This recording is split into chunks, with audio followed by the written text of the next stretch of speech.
latest with Novak Djokovic is that he won a bit of a court battle this morning to, and we record on Monday morning, so all this stuff might change by the time we hit the internet, but he's not getting deported. He's not getting the boot from Australia like Bart Simpson almost did. He has won this appeal. And so now, all of this is just as unclear as it always was. The only thing that's clear is Novak Djokovic is not vaccinated and does not want to get vaccinated, and that you still technically aren't allowed into Australia if you haven't had a vaccine. Megan McPeak, to what extent is Novak Djokovic benefiting from the fact that he's Novak Djokovic? Like, if this is me or you trying to get into Australia with no vaccine, how well would that go? Well, we would not have gotten on the flight, first of all. But then again, he probably took a private plane, so there's a whole thing there. Yeah, no, we wouldn't have gotten into the country. We wouldn't have gotten past border control.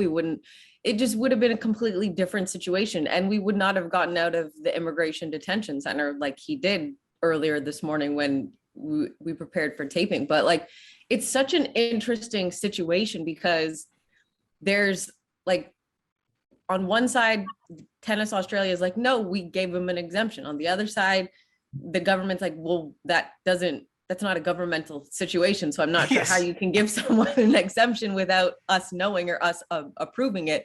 And then there's the even more confusing thing that is saying, okay, when he had COVID, it was past the date of applying for the exemption. So it's very confusing. And I'm not really sure which leg of the tentacle of the octopus to believe in this situation, because I don't think there's 8. I think there's like 65 tentacles at this point.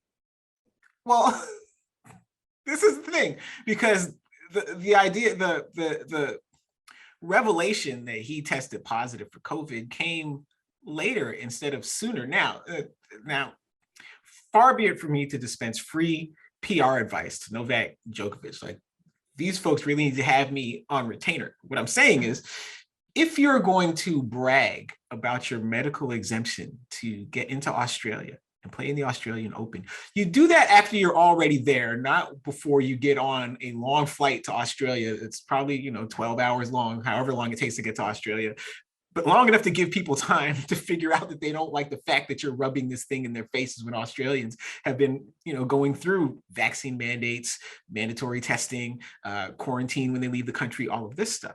And so the smarter play would have been to assure all this stuff instead of assuming it, then get to the country and say, oh yeah, I had a medical exemption. Or if you really did test positive and if your positive test is a thing that allows you to circumvent the quarantine, then just be upfront about that instead of acting, the way Aaron Rodgers did. Like, you're just smarter than everyone. I have this secret answer. What I have is a medical exemption.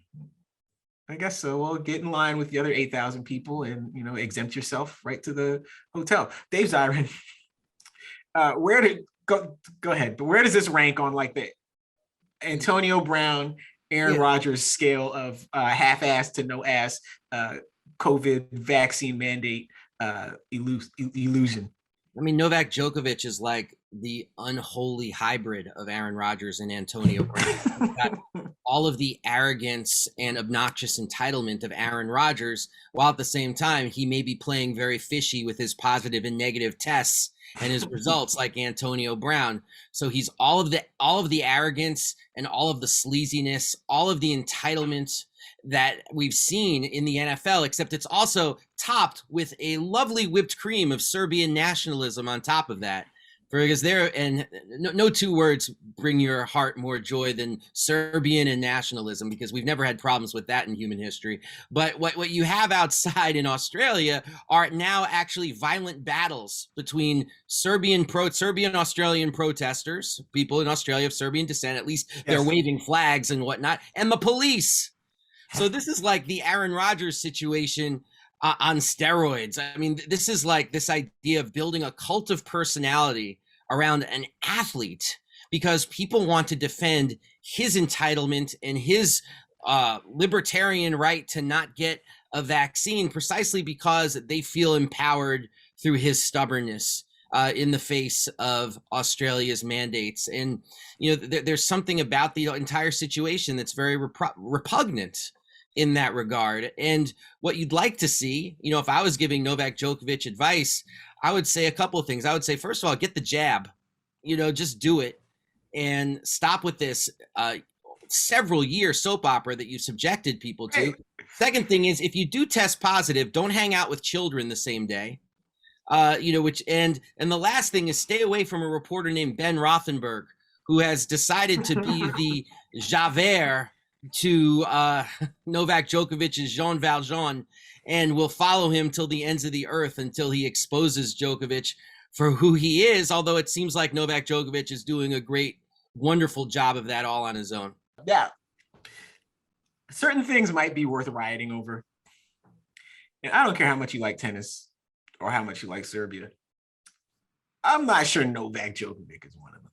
Like, don't go to jail over Novak Djokovic, because he would not go to jail for you. Don't get pepper sprayed over Novak Djokovic. He won't even take a vaccine for you. Don't take a billy club upside the head for Novak Djokovic. Guys, don't do it. Dave, go ahead.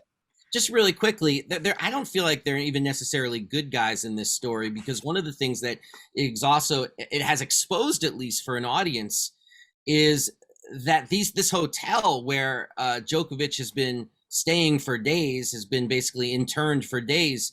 I mean, there are migrants who've been staying in these hotels for years in Australia. I mean, their policy for the last several years, their policies are incredibly racist. And it's interesting, like, hearing about the protests outside the hotel. They're actually kind of separate protests. There was the Serbian nationalist one, and then there was the Australian anti-racist campaigners one, who were trying to raise awareness about the plight of migrants through Djokovic, which is another thing I would not have advised if I was in the planning meeting.